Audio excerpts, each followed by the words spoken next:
clase de cómo redescubrir el mundo otra vez.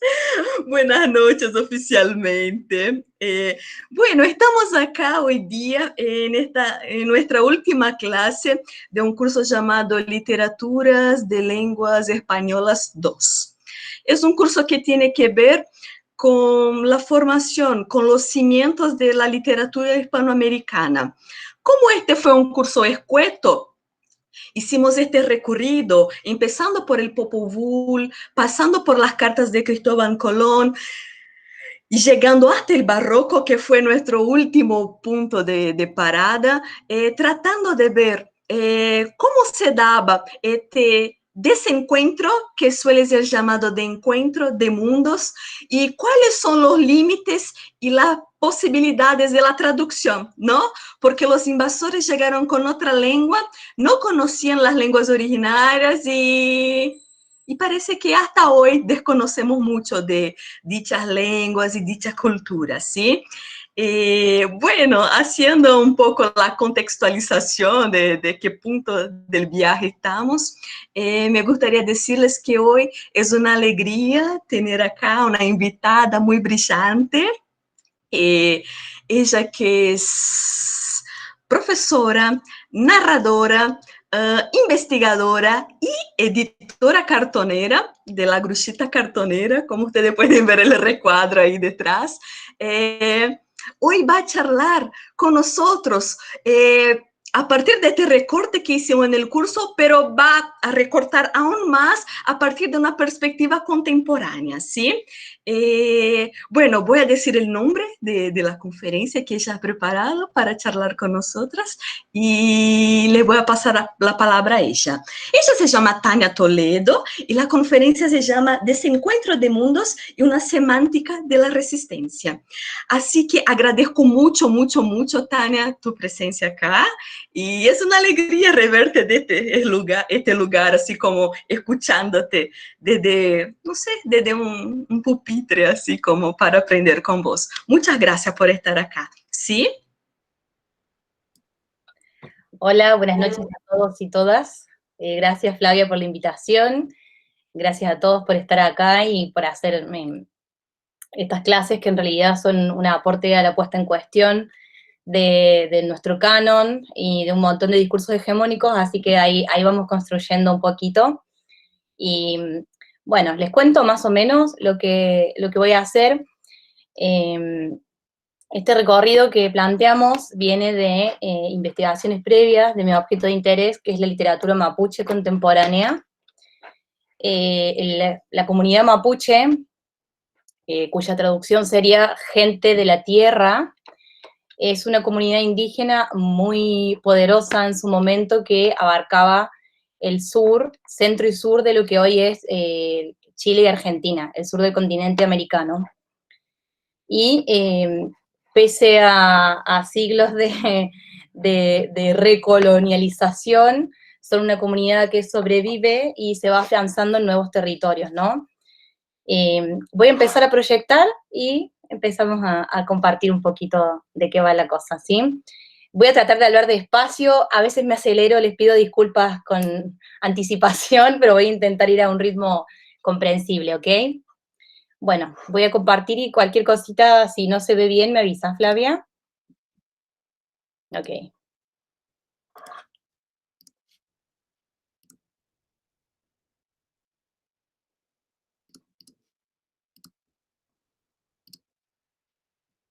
Y ahí deberían estar viéndola, ¿cierto? Porque yo no veo más, no los veo más a ustedes. Bueno. ¿Me decís, Flavia, si me ven? O sea, si ven las diapositivas, porfa. Sí, vemos las diapositivas y también te vemos a vos, así que es más interactivo de lo que te imaginas, ¿sí? Estamos viéndote hablar. Claro, es medio desesperador no ver la gente, ¿no? Pero nosotros sí te vemos a vos. Bueno, aquí va la presentación. Bueno, quise compartir una primera lectura que forma parte del prólogo de uno de los libros con los que vamos a trabajar, de uno de los autores, que tiene que ver un poco con el sentido de este intercambio que vamos a tener hoy. Por las dudas, aclaro que Antu Wenu es como el sol alto, el sol del mediodía, y Huenchunao, que van a ver un poquito más abajo, es el padre del cielo, que es como un dios, ¿ok? Dice así: Antuwenu, ¿hay que jugar a morir? No, gritaron las gargantas de las montañas. No, gritaron las sombras congregadas. No, gritó la selva atrincherada. Huenuchau, es mejor jugar a nacer. Epu es como un relato corto en idioma mapudungún, que es el idioma de la comunidad mapuche.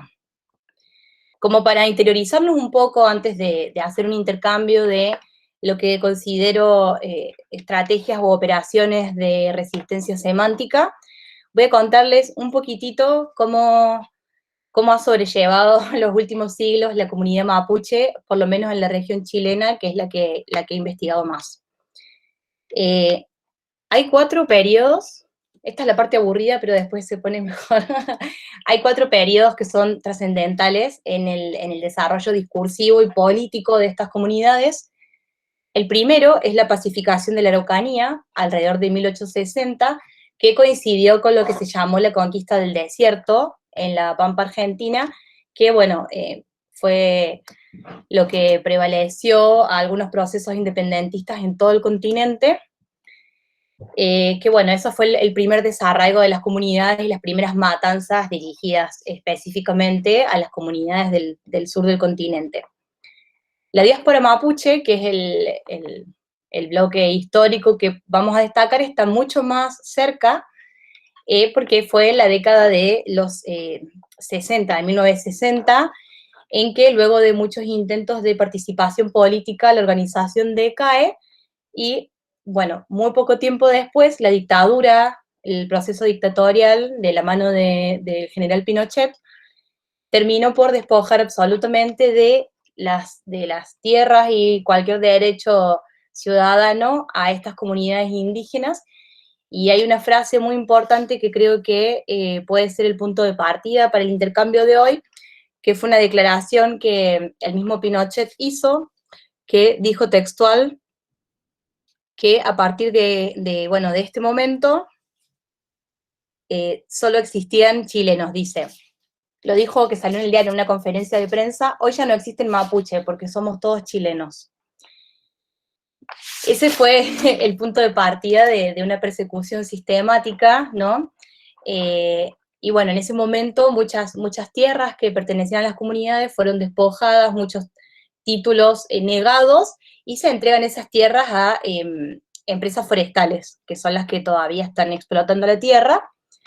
Y lo que menciono como los heridos años 90 tiene que ver con ya los primeros cuestionamientos de la comunidad mapuche como tal, a partir del cuestionamiento de también lo que se había llamado una ley indígena que no tenía no funcionaba como recurso, y es entonces cuando se empiezan a plantear directamente la autonomía de la nación chilena, ¿verdad?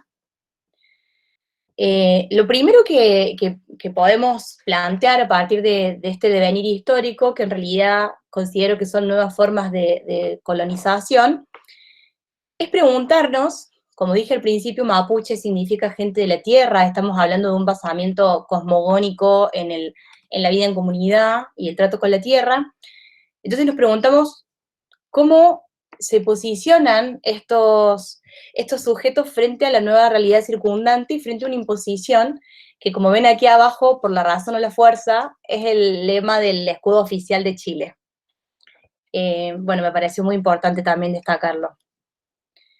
Entonces, quiero presentarles la literatura que vamos a revisar hoy como un relato de las identidades nacidas bajo los nuevos sistemas de relaciones que imponen una educación occidental que incluye el idioma español, una persecución política grande. Estamos hablando de una formulación de una ley antiterrorista destinada especialmente a las comunidades mapuche, muchas acusaciones que han sido denegadas incluso en la Corte Interamericana por falsedad. Entonces, bueno, quiero que tengan en claro esto para entender por qué es que hablamos de un discurso de lo indígena o escrito por indígenas que va a tener elementos muy contradictorios, ¿cierto? Bueno, todo esto se puede resumir básicamente en una actitud estatal, en una postergación y en un intento de conservar una condición primitiva de estos grupos, que es lo que ustedes habrán visto si en algún momento repasaron el indigenismo, sé que estuvieron trabajando con el Diario de Colón, por ejemplo, ¿no?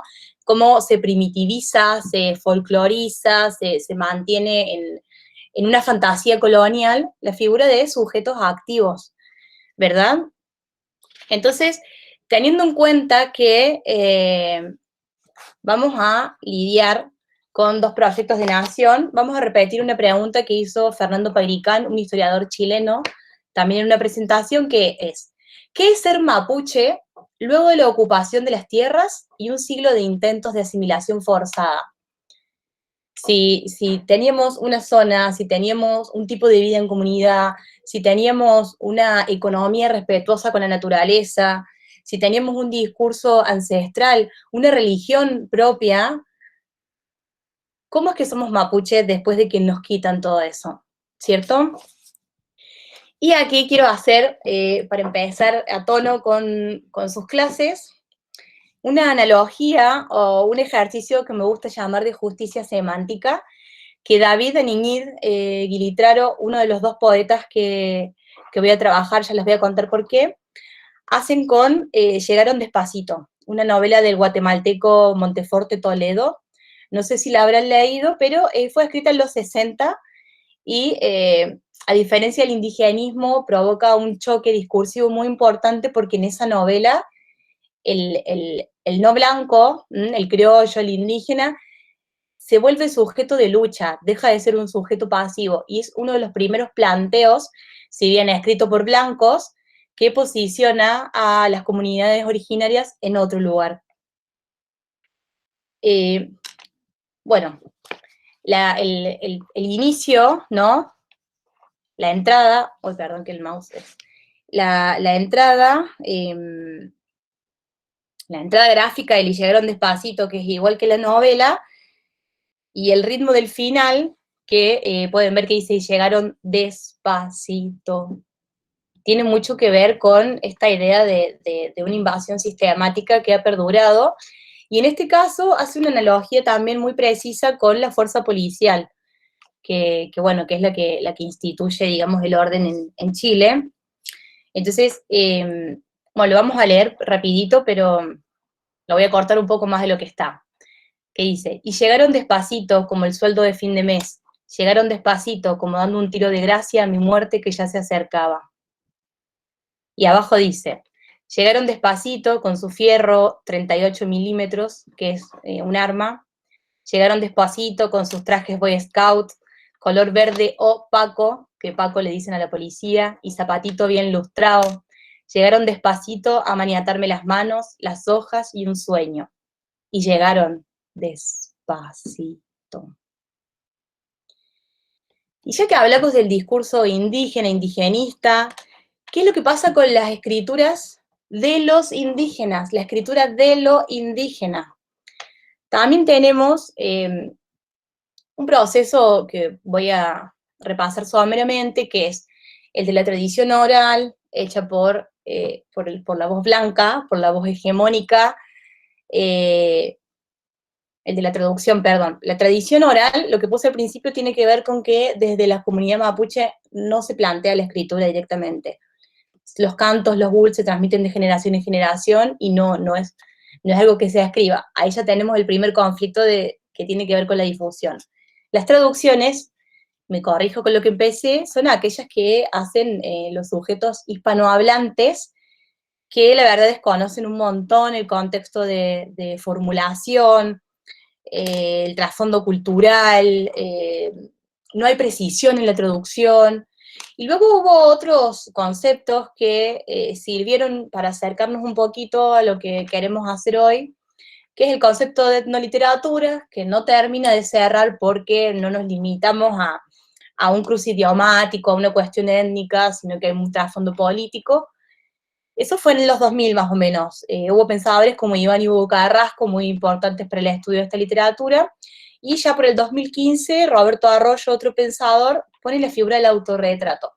Pero siempre nos quedamos con sabor a poco, así que lo que intentamos hacer hoy, básicamente, es lo que Torres Rollero, un pensador argentino, llamaba un tumbacabezas epistemológico. Lo que queremos hacer es dar vuelta todo y empezar a leer lo mapuche, lo indígena, desde abajo y hacia arriba, en un recorrido totalmente inverso a lo que implica el canon, ¿no?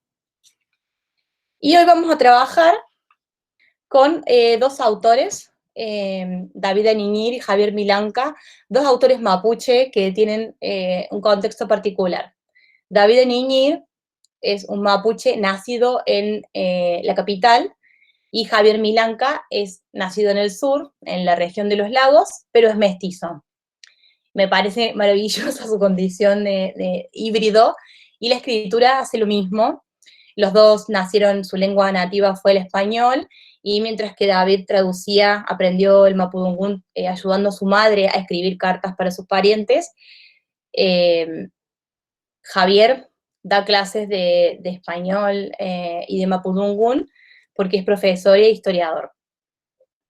¿Cómo es que estos autores hacen una escritura disruptiva, que pone muy viva, muy performativa, que pone en cuestión el lenguaje, que es lo que venimos a ver hoy, las cargas semánticas, a partir de 4 operaciones que vamos a ejemplificar y que ahora solo voy a nombrar? Voy a volver sobre cada una, les puedo mandar lo que estoy leyendo de a poco.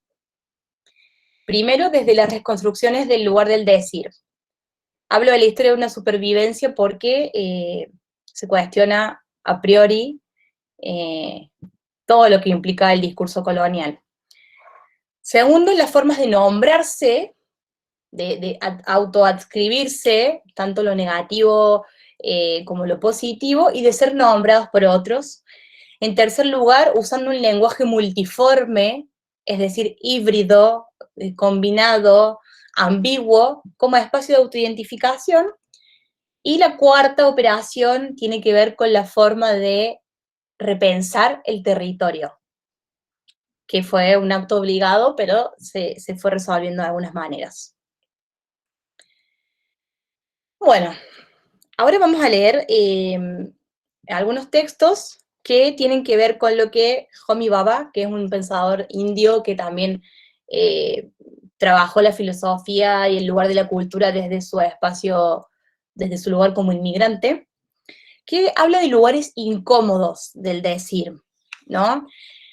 Entonces, estos autores trabajan ciertas estrategias emancipatorias frente al discurso colonial, y voy a leer 2 textos que tienen que ver con la puesta en cuestión del discurso católico, básicamente, que fue aquel que justificó tanto las cruzadas como las mal llamadas conquistas, ¿verdad?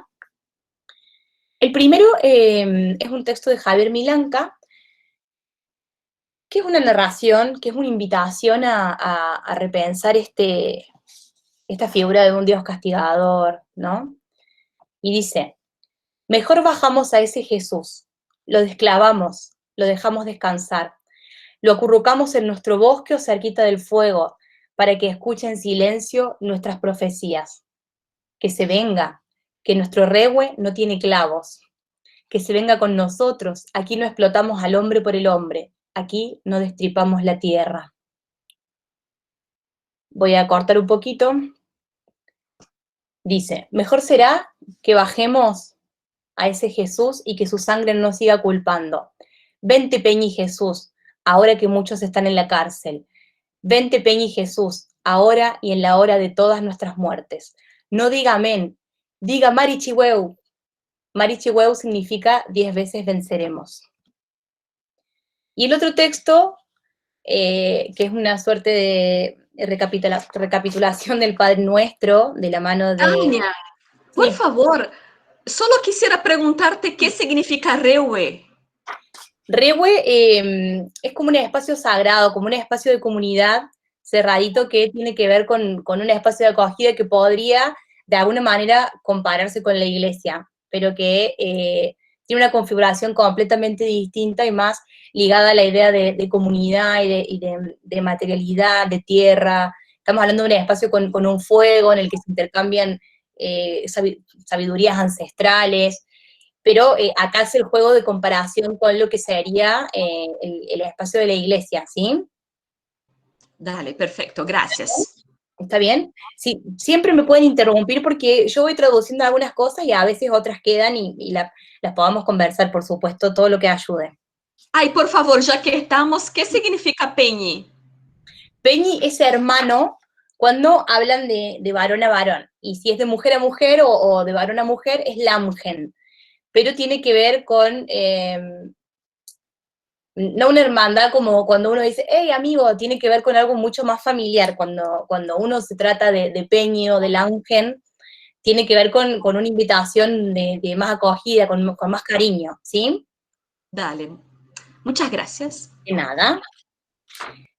Y bueno, acá vemos una conjugación tremenda de elementos occidentales y mapuche, no solo a nivel de lenguaje, con lo que preguntaste, profe, y con el final, sino traduciendo algunos elementos, algunos espacios, algunos elementos tradicionales para cuestionar un discurso que está sostenido en el juicio y el dolor, ¿cierto? Y también un poco con la interpretación de la realidad, porque la figura misma de Jesús es bastante cuestionable, ¿no? En cuanto a cómo a, a cómo es utilizada la figura, ¿cierto? Y el otro texto del otro autor que escribe poesía se llama Salmo 1997, me disculpo por no poner el nombre, 1997 es el año en que se queman 2 camiones de una empresa forestal eh, que es catalogado como un acto de terrorismo y atribuido a la comunidad mapuche en general, que fue el quiebre absoluto entre el Estado chileno y la comunidad mapuche. Y bueno, si bien se llama Salmo, es una especie de reescritura del Padre Nuestro que dice, Padre nuestro que estás en el suelo, putificado sea tu nombre. Danos hoy nuestro pan que nos quitan día a día. Perdona nuestras verdades, así como nosotros condenamos a quien no las entiende. No nos dejes caer en esta invasión y líbranos del explotador. Mamen. Mamen como un insulto. Y bueno, y termina. En el nombre del Padre soltero, del Hijo huérfano, and the Saint Spirit. Bueno, David tiene una particularidad que también mezcla terminología de la jerga de los barrios periféricos y el inglés como una forma de llamar todo el tiempo a la contradicción. Aquí vemos 2 cosas en los 2 textos, porque los vamos a tomar en conjunto finalmente. Además de la composición idiomática, que es lo que conversamos las 2 veces, vemos una posición colonial reivindicatoria, ¿no? Como vamos a reformular la figura de Jesús, vamos a reformular el Padre Nuestro,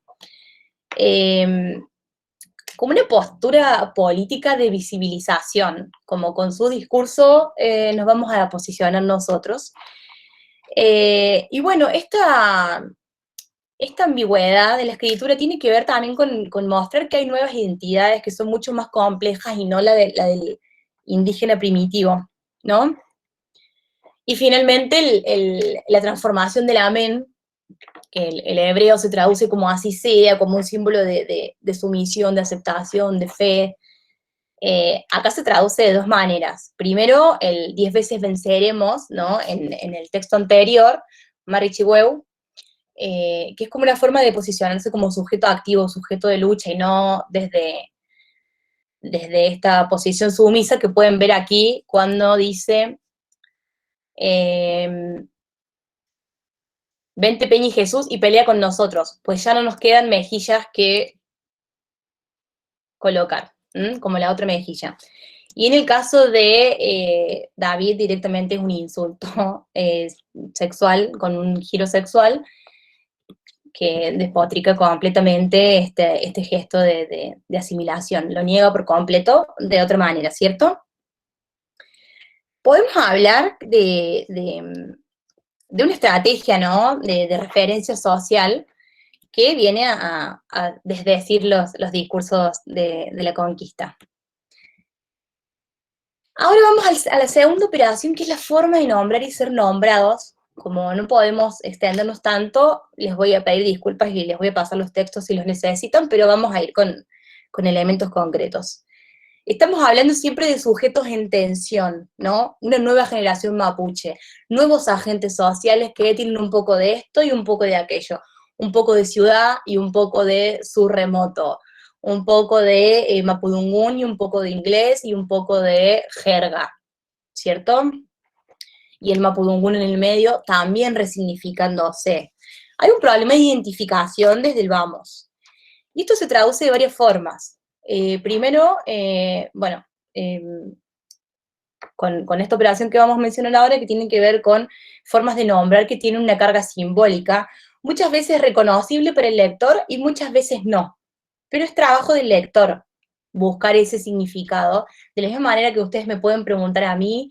Yo en su momento les pregunté a los autores, en su momento les pregunté a personas de la comunidad mapuche que impartían otro tipo de cultura, otro tipo de saber, es preguntarnos. Tenemos que preguntarnos por significados, por elementos, por tradiciones, por conocimientos, por regalos ancestrales que desconocemos, porque no los podemos siquiera traducir. Entonces esta carga simbólica tiene que ver también con un ejercicio cíclico que nos es demandado y que se les demanda a ellos desde el momento en que les piden estar a tono, digamos, con la escolarización, con el empleo y con cualquier formato de ciudadanía chilena. El primero es los apodos compuestos. En algunos cuentos vemos que los personajes siempre están nombrados de maneras muy particulares.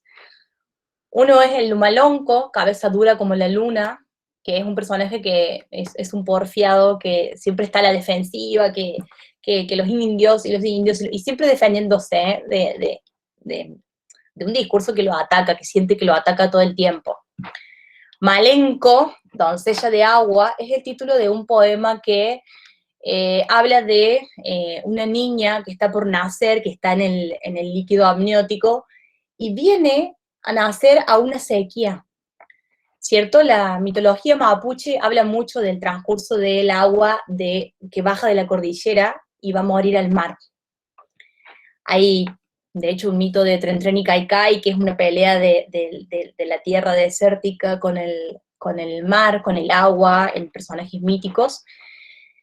Y bueno, tiene que ver con la monetización del recurso del agua, que no era una realidad de los pueblos originarios.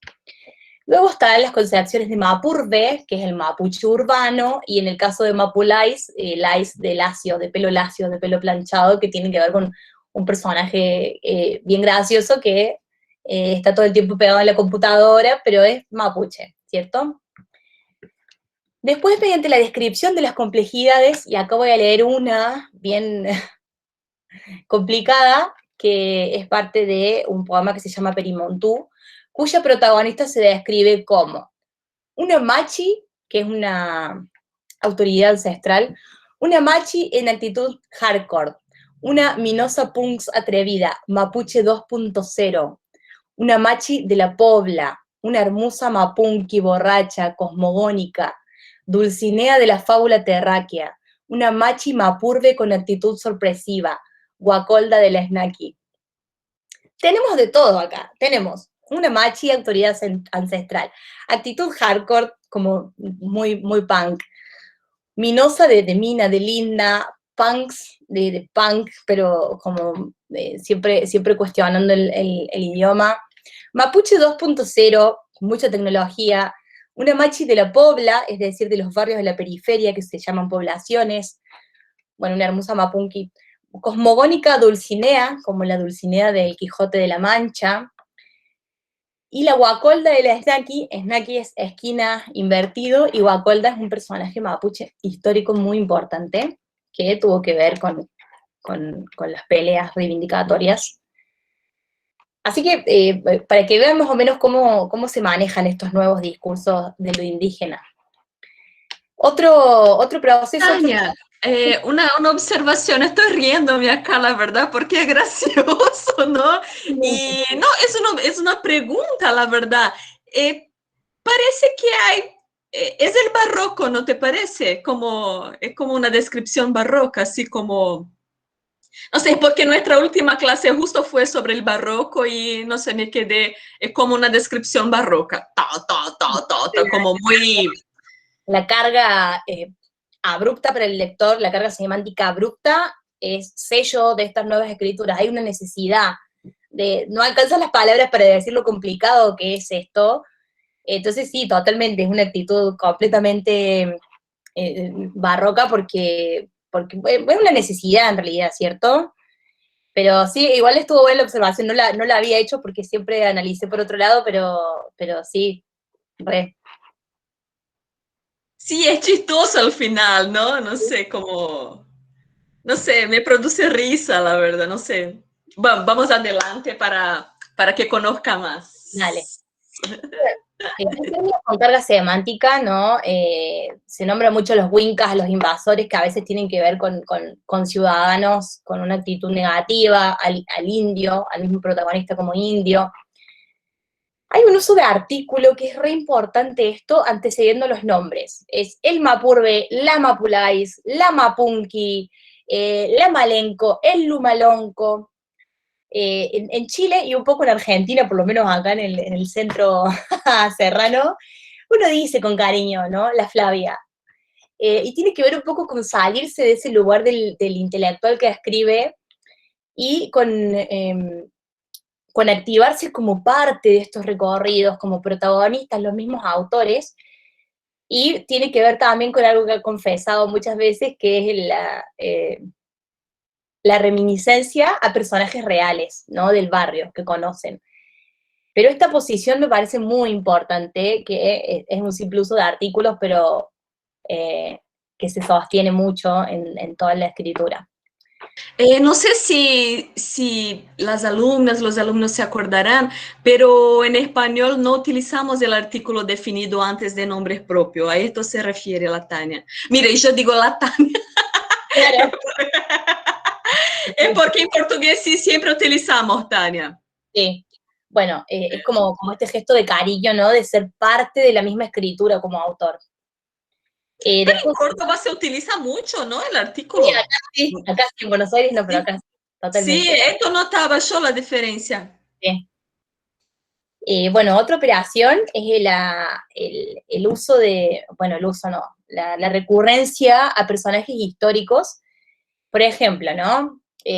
Guacol de Lautaro son personajes históricos, pero Lautaro aparece subido en una micro, en un ómnibus, en la ciudad, yendo a trabajar.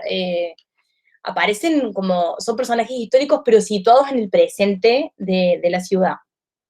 En cambio, Lorenza Cayuán, que está aquí nombrada, es una persona que todavía vive, que es una presa, fue una presa política y obligada a parir engrillada y sin asistencia, que fue un hecho que trascendió a nivel mundial y también aparece en uno de los cuentos, diciendo que pare un azul nunca visto, ¿no? Que tiene que ver con esta rebeldía que estando engrillada y estando en una situación de vulnerabilidad casi imposible de superar, aún así pare luz, ¿cierto?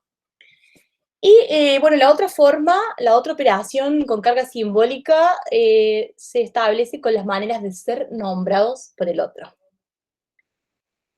Bueno, aquí voy a pasar someramente por esto porque en realidad, bueno, acá estamos hablando del chofer, hay un tema con plata, que no le pueden pagar al taxi, una pelea con el taxista, y el taxista dijo que los indios de mierda solo le habían pasado lucas, o sea, 1.000 pesos chilenos.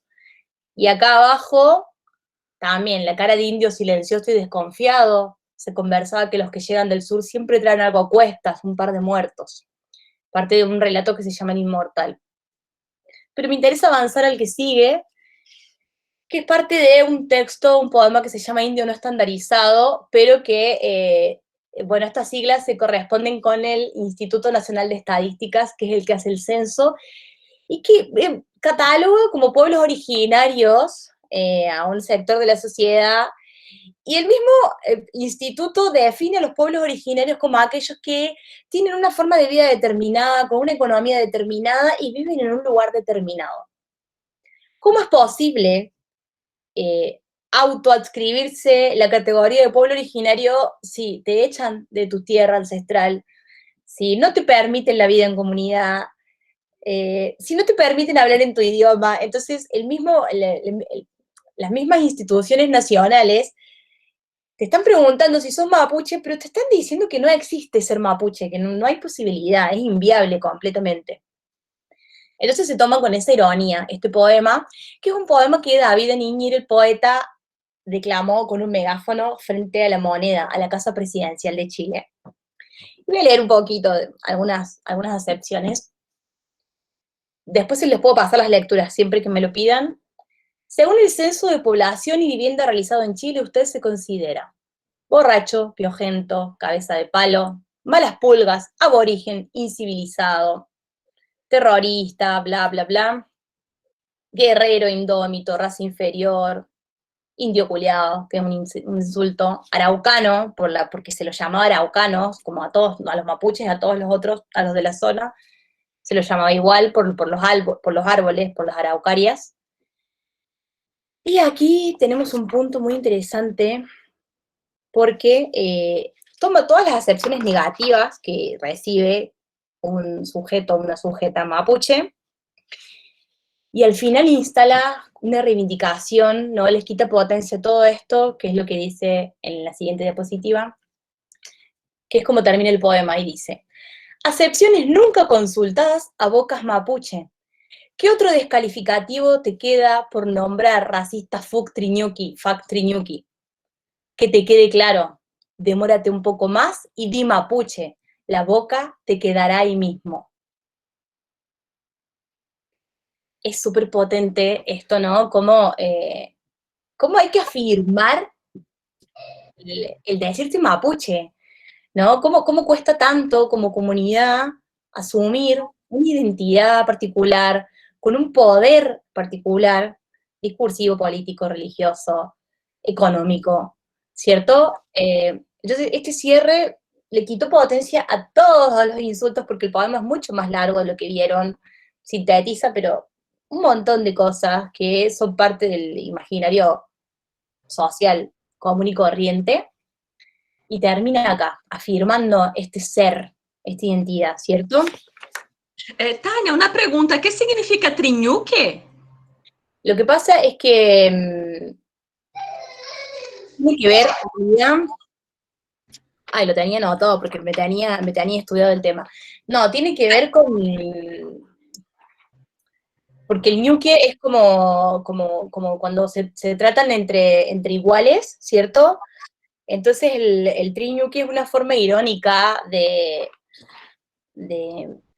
es como si dijéramos hermano entre comillas, como conciudadano, como una forma de no insultarte, de no hacer lo mismo, pero bueno, tiene que ver con un posicionamiento poco claro, con una forma irónica de decir amigo racista, como está todo bien, pero no está todo bien. No tiene una Claro, traducción. porque viene el facchio antes, ¿no? Claro, Parece no una traducción el triñuque, es como triñuque, son como dos palabras que a Niñir alea en una, pero para usar un dejo irónico para dirigirse a otro que es con el que convive, ¿entendés? Es con el que convive todos los días, con el que va a trabajar, con el que se sube al ómnibus, con el que hace todo, que es su conciudadano, ¿sí? Dale. Mira, solo para que... Voy a traducir los últimos 3 versos al portugués, ¿sí? Sí. Espera um pouquinho mais e diga Mapuche, e a sua boca vai ficar no mesmo lugar. Né? Não, bom, eu traduzi para vocês porque não sei se é tão simples de entender o que estava sendo trazido pelo poema, né? Que os indígenas eram chamados de muitos nomes, mas nenhum deles era como eles se autodenominavam. Bueno, gracias, Tania. Está bien, es que a veces usa mucho la K porque también es un poeta anarquista, entonces al castellano también lo escribe de manera incorrecta. Entonces, sí, está buenísimo que que podamos hacer eso. Entonces, ¿qué pasa con estos dos recortes, ¿no? Los de los dos autores y sobre todo este. Se construye una agencia, ¿no? A partir de operadores de identificación para pensar los mapuche en la actualidad, con todas sus complejidades, y responde a una demanda, a una búsqueda de identificación que lleva como un siglo. Y bueno, y encontrar lo común, ¿no? Desde los neologismos, desde las composiciones, encontrar lo común. ¿Qué es lo común? ¿Qué es lo que tienen en común todos los nuevos y nuevas sujetos mapuche? Que son una colectividad que todavía está en definición, porque ha tenido que sortear muchas circunstancias que le obligan a pensarse. Y vamos a pasar a la tercera operación, si bien digo, que es el uso del lenguaje multiforme. Y acá vamos a tener que traducir mucho, pero es el último textito que ponemos tan largo. Que dice los huaychanes y la papay. Los huaychanes son los luchadores y la papay es como decir, no sé si se usa ya como comadre, como el trato entre mujeres que tienen una relación de familiaridad. Bueno, esto es como una carta, ¿no? De una papay a la otra papay, que dice: como el viento incierto, mi nieto regalón se fue al Gualmapu. ¿Les voy traduciendo, leo todo y después traduzco? ¿Qué sería mejor? ¿Qué hará más cómodo? Mejor creo traducir de a poco, Tania. Dice: como el viento incierto, mi nieto regalón, o sea, querido, se fue al Gualmapu, dice que a los huaychanes. El Gualmapu es la zona, digamos, la región mapuche de origen, que bueno, que tiene que ver con lo que unía Chile y Argentina antes de que existiera la geografía occidental. Y los huaychanes se traduce como guerreros fuertes, se fue a conformar, digamos, no es un ejército, pero un grupo de lucha, que es un grupo de lucha de resistencia. La lucha es contra carabineros de Chile, ¿no? Contra un Estado que reprime, que bombardea y que todo. Entonces, hay organizaciones políticas y bélicas en el sur. Dice, cambió sus cuadernos por los huetrube, que son boleadoras, son armas indígenas. Sus amigos... Solo un momento, Tania.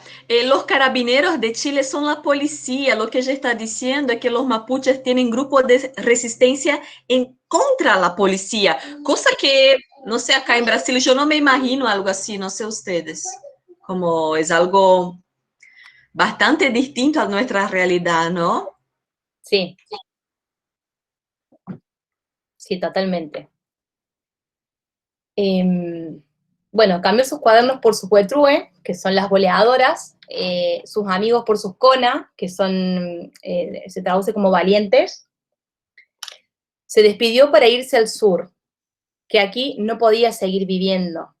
Espero que coma pan calentito y que se abrigue, que no le haga tanto al pulcu, que no es bueno. Pulcu es una bebida alcohólica, una chicha. Bueno, un poquito no le hace mal a nadie. Se fue a los huaychanes a huaychaquear, o sea, a pelear. De lo lindo, dice mi nietecito. A lo mejor no lo veo nunca más, aunque si está allá, es porque es su espíritu. Que no se olvide de usar el pasamontañas, que es un gorrito que tapa la cara, que yo misma le tejí esperando el día en que, como todos, tenga que despedirse para irse a los huaychanes. Eso es tremendo porque tiene que ver con un designio, ¿cierto? Un designio de resistencia que se viene cargando de sus antepasados. Y es una abuela que tiene que aceptar que su nieto llega a una edad en que se prepara para pelear, porque es el destino que está señalado como una forma de mantener viva la comunidad en un territorio determinado. Bueno, es fuerte, pero es algo que pasa, entonces quería ponerlo en escena porque este cruce idiomático tiene que ver con eso, con que no es una pelea política porque nos peleamos con la policía por anarquista, no, es la misma pelea que está sostenida desde 1860 a esta parte. Claro, solo una parte, y no es solo un encuentro, desencuentro de lenguas, ¿no? Conlleva violencia también, ¿no? Hay otras cosas involucradas ahí, como hay muchos temas que confluyen en el tema de la traducción de mundos y la masacre de mundos, ¿no? Y acá quería destacar algo que no lo puse en escena porque es una anécdota en torno a un texto. Acá nosotros vemos que todo el tiempo necesita traducir, no se va a pelear, se va a los huaychanes, se va a un grupo de guerreros valientes que hacen resistencia, los huetrúes usan armas primitivas, el pulco tienen sus propias bebidas. Es muy importante esta transformación de niño a hombre, que también tiene que ver, ¿sí?, con el cruce idiomático, porque estamos hablando de comunidades que por lo general son alfabetizadas en el español y se van acercando, y a medida que ingresan a ese cruce idiomático, también ingresan al conocimiento de los saberes ancestrales, de su cultura, de sus formas de resistencia, de su alimentación, de su forma de economía respetuosa.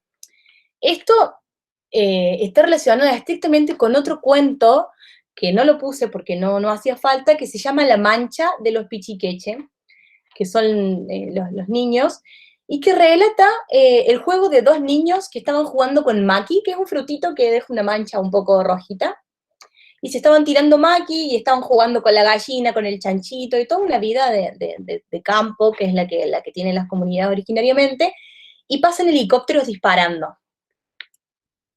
El final de este cuento es el de un niño que está gritando, porque mientras le sacan los perdigones a su hermanita, a la que él intenta proteger, le dice a los policías, a la gente que le está sacando los perdigones, le dice, ve, le dije que no era Maki, porque él trataba de entender que la mancha que la hermana tiene y que al mismo tiempo en ese cuento están los disparos y dice las primeras sangres, o sea, su hermana tiene su primera menstruación con el estrés de los disparos, y el niño tenía que traducir o encontrar alguna palabra para describir la sangre que desconocía por completo en el cuerpo de su hermana. Entonces ahí también el espacio de la infancia y del paso a la adultez es súper relevante en estos textos, y el cruce idiomático, ¿no? Tanto de la inocencia a la terminología bélica, si se quiere, o de el ingreso a una cultura, porque en el caso del cuento los niños son del sur, y en el caso de este que estamos leyendo acá, es un chico que nace en la ciudad y va al sur. Entonces, el cruce idiomático, fíjense, de norte a sur y de sur a norte, tiene que ver de norte a sur con la vuelta al originario mediante el idioma, y de sur a norte con tratar de traducir circunstancias que no son naturales y que no tienen que ver con el idioma que se habla, ¿cierto? Eso era re importante de decirlo porque el subir y bajar, digamos, geográficamente, tiene mucho que ver con los cruces culturales también, y hay muchos recorridos, y en todos los cuentos siempre se habla del cruce de un lado a otro de la cordillera, de norte a sur, todo el tiempo, incluso los recorridos barriales, pero bueno, eso es para otro intercambio. Y otra operación, que es la cuarta y última, es el relato, lo que llamé relato de las reterritorializaciones. Y aquí vamos a ver a dos personajes que tienen todo que ver con los autores. Uno es el Mapurbe, mapuche urbano, mapuche de la ciudad, y el otro es el Champurria, que ven aquí, que se traduce como mezcla de muchas cosas sin una forma, que es la condición de Javier, ¿no? Del mestizo. Bueno, esto lo voy a pasar por alto para no atrasarnos tanto, pero bueno, básicamente describe este concepto del Mapurbe. Somos mapuches de hormigón, o sea, del asfalto de las calles. Somos hijos de lavanderas, panaderos, que son los roles que consiguen en la ciudad, los roles laborales. Somos los nietos de Lautaro tomando la micro para servirle a los ricos, la micro es el ómnibus, Y así va describiendo lo que es ser mapurbe, mientras que en Champurria puse Lof al lado porque el título de uno de los libros es Champurria, somos del Lof de los que no tienen Lof. Ahí tenemos un tema porque Lof no está asumido por el español, por la RAE, por el castellano, y se traduce como una organización social compuesta por varios grupos familiares que comparten un territorio y reconoce la autoridad de un lonco, que es una autoridad ancestral mapuche. Entonces somos del lof de los que no tienen, de los que no tienen lof, ¿no? O sea, el champurre ya es complejo, el mapurbe ya es complejo, pero además la única forma de vida mapuche era la vida en lof, y eso no existe, que es lo que planteamos al principio. Lo puse acá porque justamente es el título de uno de sus libros más conocidos. Y acá se ve la complejidad, no solo en la tierra, sino en el cuerpo. Y este es el relato de un personaje que encuentra un ojo verde en un vaso y empieza a preguntar de quién es, de quién es, de quién es, y al dueño del bar se lo cambia por un vino. Y resulta que el otro día se despierta y tiene la cuenca del ojo vacío. Lo que hizo fue cambiar su propio ojo, pero no era cualquier ojo, es un ojo verde. Estamos hablando de un personaje mestizo que se arranca los ojos y los cambia por cualquier cosa, porque, como dice al final, lo había cambiado por vino. ¿Y qué podía hacer? Cuando acabe la semana de plazo, que es la semana de plazo de tomar vino gratis, tengo otro ojo disponible y ahí ni siquiera volveré a ser el indio mañoso de ojos verdes.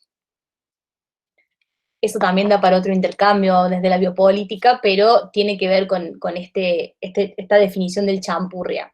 O sea, lo problemático que es ser un indio de ojos verdes.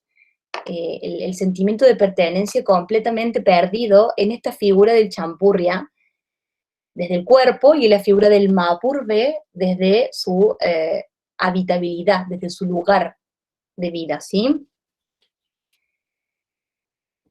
¿Qué podemos decir con esto? Hay mucho que por ahí podemos graficar, pero si volvemos al sentido lingüístico y semántico de la categoría o de la denominación mapuche, gente de la tierra, bueno, tenemos que replantearnos todo, y acá podemos hablar de lo que una pensadora cordobesa, Nancy Calomar, que fue mi directora de tesis en su momento, define como giro territorial, que define el territorio como un proceso epistémico, ¿no? Como una experiencia de mundo. Ya dejamos de hablar de la tierra material, empezamos a hablar del ser, ¿no? De la materialidad del acto cotidiano, y la experiencia, que la experiencia es muy, muy distinta a la originaria. Me gustaría quedarme con eso para extender algunas reflexiones que son un poco un intercambio de lo que vinimos repasando hasta ahora con estas lecturas, muy someramente, porque es muy interesante, pero era una forma de compartir. Uno, el más obvio de todos, hay un manejo particular del lenguaje, tanto en la escritura de estos autores como en otros, que sería imposible repasar hoy, que, bueno, este manejo particular del lenguaje podría caracterizarse como uno de los rasgos fundamentales de la escritura mapuche contemporánea, como un espacio de resistencia semántica, que es lo que planteamos al principio. Y me gustaría recortar este testimonio que fue dado en la Corte Interamericana luego de que se metiera preso con una condena sin fecha de término a 8 comuneros mapuches, de los cuales uno murió en la cárcel sin causa. Y bueno, la Corte Interamericana decreta su libertad y una indemnización por parte del pueblo mapuche, pero fue un proceso de 5 años. Y algunos 8. Fue un proceso largo que estuvieron detenidos, estuvieron presos. Y uno de Pascual Pichún es el hijo de uno de los presos del que se murió. Y bueno, en su testimonio habla de un sufrimiento que viene de los bisabuelos y abuelos, de las injusticias. Y algo muy importante que dice al final, que dice: Para entenderse en los juzgados, hubo que usar Nenguara, que es otro idioma, que no es el mapudungún, otro idioma nativo, o intérpretes. Perdón, el Nenguara es como un castellano nativo, una mezcla, pero no es el mapuche. En nuestro idioma no había nombres para tantos atropellos. O sea, no había cómo describir lo que estaba pasando en la circunstancia en que, por ejemplo, contaban que estaban durmiendo y les tiraban las puertas y disparaban adentro de la casa con niños. Los testimonios son muy largos. Esto es un peritaje, ¿cierto? Es un recorte forense de un perito que gratuitamente llevó este caso y, junto con otros abogados que llevan el caso a la Corte Interamericana y logran la liberación. Y acá tenemos dos núcleos de problematicidad que son los que llevan a esta escritura, que es, por un lado, las limitaciones lingüísticas que obligan a, en este caso el mapuche, el sujeto mapuche, a adaptarse. Lo obligan, tenés que hablar en nuestro idioma para poder defenderte si te estoy acusando por un acto antiterrorista. Si no podés hablar nuestro idioma, si no podés defenderte, no hay nada que podamos hacer. Lo mismo en el discurso artístico, ¿no? Ojo. Y el segundo problema es la participación obligada en esquemas que no tienen traducción en la praxis propia. Tanto la educación, la economía, las formas de violencia policial, no tienen traducción porque no hay una cultura ancestral que se haya preparado para esto, ¿cierto? Entonces, ¿qué podemos decir? Primero, que la escritura mapuche va mucho más allá del ejercicio de traducción, mucho más allá. El mismo poeta David de Niñir, uno de los que hablamos, lo traduce como, a la poesía mapuche, palabras mapuches sueltas. En el ambiente eléctrico siempre habla de electricidad como esto que viene a invadir el locus amoenus. Palabras en coa, que es una jerga, o en flaitedungún, también jerga, en glu, glu, glu, glu, con el agua hasta el cuello, intentando comunicar el hallazgo del tesoro, desentrañando el significado de ñimines, geóglifos y acuáglifos. Son una suerte de palabras inventadas. Los ñimines no son figuras como ancestrales que están en estos lugares amenos, en este bosque, no, bueno, bosque no, pero en este sur remoto puro. Y los geóglifos, los acuáglifos, tienen que ver son palabras inventadas que vienen a cuestionar esto de este desarraigo y mercantilización de los recursos naturales. La misma idea de pureza, ¿no? Es insostenible. La misma idea de pureza si vamos a hablar de la escritura mapuche en idioma mapudungún, en lengua mapudungún, que ya el hecho de escribirla es una ruptura a la cultura ancestral. Y bueno, ¿por qué es insostenible la pureza? Porque responde a una fantasía colonial, no a una realidad presente.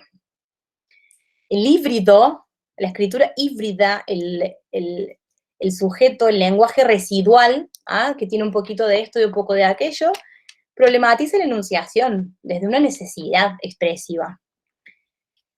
¿Qué podemos decir? Que esta escritura finalmente proyecta recorridos personales de acercamiento al idioma nativo desde otros espacios del decir. Y bueno, Magdalena González Almada, otra pensadora cordobesa, también directora y amiga en común con Flavia, habla de un abigarramiento lingüístico, de una mezcla de lenguas que funcionan como una disputa al poder hegemónico, como una disputa desde el lenguaje, desde lo semántico. Y bueno, habla de esta posibilidad de pensar de abajo hacia arriba mediante transposiciones, traducciones, bilingüismo y otros fenómenos como las operaciones que repasamos hoy. Y bueno, ¿qué podemos decir?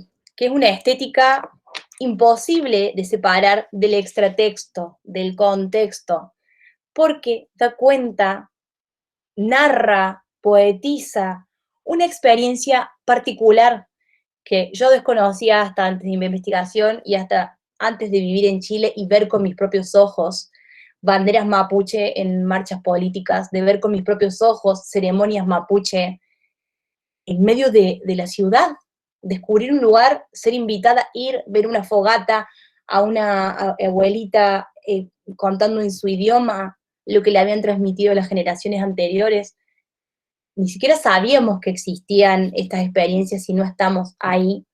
Es una experiencia muy particular, muy concreta, pero absolutamente múltiple, signada por una historia de clausuras, de renacimientos y renacimientos y más renacimientos, que como los mismos autores lo dicen, es un encargo de otros tiempos, ¿no? La inspiración viene en sueños, viene en conversaciones antiguas, que vienen a, de alguna manera, pedir que se busquen las formas de decir lo mapuche. Algo así como diría el antropólogo argentino Kusch, algo así como tener una propia filosofía, que en su momento él hablaba de una filosofía latinoamericana que no tuviera nada que ver con aquella tan lejana griega, pero que acá podemos acercarnos un poquito más a cada situación particular, y hoy podemos hablar de una filosofía mapuche, y podemos hablar de muchas filosofías imbrincadas en el seno de nuestra Latinoamérica que son desconocidas. Y para cerrar este intercambio, y siendo un poco coherente con lo que venimos diciendo, con lo que vengo sosteniendo, quiero leerles algo que quizá explica todo lo que venimos intercambiando, pero que es la palabra de una machi, de una figura de autoridad ancestral para la comunidad mapuche, que es la Machi Pinda Pichún. Que bueno, que sin tantos academicismos y sin tanta teoría como venimos a traer aquí nosotros, dice por qué existe esta nueva escritura, esta nueva poesía, esta nueva narración. Y dice así: algo tendremos que decir, por eso existimos, pienso yo. Algo tendrán que decir los miles de mapuche como nosotros, que nacen, despiertan, resuellan en los espacios menos tradicionales, menos ataviados por el Atmapu. Algo habrá que la tierra quiera hablar o balbucear por nuestra querida lengua. Creo que nadie podría haber descrito mejor la escritura que estuvimos repasando que la Machi Pinda Pichún. Creo que es una circunstancia inevitable esta búsqueda, pese a tantas desavenencias políticas e históricas, algo hay que decir. Y creo que espacios como este, que agradezco tanto, tienen que ver con visibilizar que se están diciendo otras cosas que están muy lejos de los discursos indigenistas y de esta suerte de contemplación empática de los pueblos originarios, porque estamos hablando de sujetos activos, sujetos con una propia filosofía. Y bueno, hasta ahí, eso sería todo. Les agradezco un montón escucharme y espero que esto despierte mucha curiosidad en ustedes. Y bueno, muchas ganas de seguir indagando. En mi caso, una experiencia particular me generó mucho interés, pero estoy segura de que en Brasil también podemos, Brasil, Argentina, yo soy argentina, podamos indagar un montón y encontrar un montón de espacios del decir, y que bueno, que vamos a tener que indagar y trabajar mucho. Muchas gracias. Y perdón lo extenso, acabo de ver la hora. No, súper puntual, Tania. Mira, antes que nada quisiera agradecerte mucho, Tania, por... No conocía yo los autores estos. Aclaro a las alumnas que los autores están vivos, son jóvenes, ¿verdad, Tania? ¿Cuántos años tienen cada uno? En el 70 Javier y en el 71 David. Mira. Sí, entonces, no sé por qué a mí por lo menos me parece que ellos reactualizan lo que hemos visto en los textos de no sé, de antes de la llegada de los invasores, en los diarios de Colón, como hay temáticas que vuelven y vuelven, ¿no? Y por ahí, y entran por el cruce de lenguas. No sé si ustedes tendrán alguna pregunta a la Tania, algún comentario, porque nosotros también en Brasil, antes de la llegada de los invasores, teníamos 1500 lenguas indígenas, ¿no? Hoy día no sé decirles cuántas tenemos, como teníamos un montón y hubo una masacre, tanto lingüística como humana, ¿no? Acá también. Y en los últimos 50 años han seguido desapareciendo un montón de pueblos originarios, así que es difícil. Hoy es muy difícil establecer espacios de conservación que no sean folclorizantes, no sé cómo decirlo, que no tenga que ver con talleres de aprendizaje de comunidades de habla nativa. Yo creo que hoy es súper complicado definir. Sí, claro, porque esperan que ellos no salgan de la aldea, ¿no? Que ellos vivan como hace 500 años, así como es lo que se espera de un indígena, ¿no? Y ya la palabra indígena es re compleja porque viene de Indias, de donde pensó que llegó Cristóbal Colón y la utilizamos nosotros. Acá tenemos el magisterio indígena. Y claro, es el primer magisterio indígena de Brasil, acá en una ciudad al lado de la nuestra, pero es una denominación muy compleja, ¿no? Porque, É daqui, onde eu moro. mira, Eduardo es vecino del magisterio indígena y no solo para decir que incluso cuando tenemos buena voluntad, como queremos ser receptivos a la alteridad, no nos cruza este discurso de colonizadores, no queremos, Sí, lo que pasa es que queremos comprender, pero al final somos más prejuiciosos que todos juntos. yo lo he discutido muchos años, ¿no? El subalterno, la alteridad, el indígena. Yo prefiero por ahí nombrar como en este caso el sujeto, la sujeta mapuche. Es bien difícil porque creo que como académicos, incluso como no académicos, no tenemos formas de nombrar porque cometemos el primer error garrafal, que es generalizar. Ya partimos mal. Entonces, Sí, claro, como ya fue todo al principio, ¿no? Con el primer paso que dimos, ya perdimos todo. Bueno, pero es como un callejón sin salida también, ¿no? Así como tratar de, no sí, por lo sé, menos tratar de... lo estamos funcionando y para eso están estos espacios y la idea es que seamos más, que preguntándonos por el canon, preguntándonos por las formas del decir, eh, por el corpus estudiado, por todo. Y dudando de lo normalizado, ¿no? Así como de lo que nos entra, así como, ay, esto está normal, como es un proceso histórico, como hemos visto en la presentación de Tania, es un proceso histórico sangriento, ¿no? Las denominaciones normales que tenemos, así todo, es una masacre al final. Sí. ¿Alguna duda? ¿Alguien quiere hacer alguna comparación con lo que hemos visto en el curso o con lo que vivimos en Brasil? ¿O con algún autor que conozca?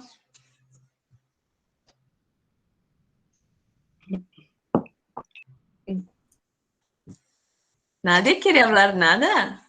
Lucilene dijo que no. Es muy difícil este tipo de intercambios, pero bueno, es la única forma en que pudiéramos hacerlo en mi caso porque estoy en otro país. Así que es raro, pero está bueno. Sí, es raro, pero es es la única oportunidad, ¿no? Así como... De asistir y de hacerlo y de hacer comunión con esto es la única forma, así que igual hay que agradecerlo también.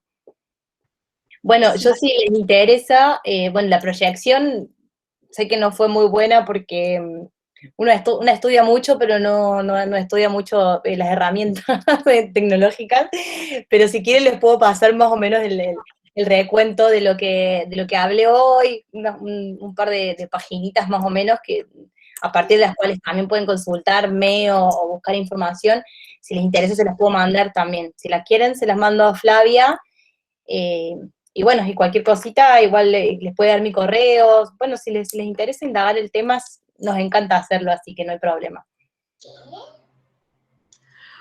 Bueno, chicas y chicos, si no hay preguntas, si no hay comentarios, vamos a cerrar acá el curso, ¿sí? Empezamos con el Popol, como yo adelantaba al principio de la charla de hoy, y fuimos pasando por varios puntos de parada donde tratamos de ver los encuentros, desencuentros, sobreposiciones, masacre de mundo, y cómo todo esto pasaba por lo lingüístico. Y hoy tuvimos la oportunidad de ver cómo esto funciona, sigue en pleno funcionamiento en la actualidad.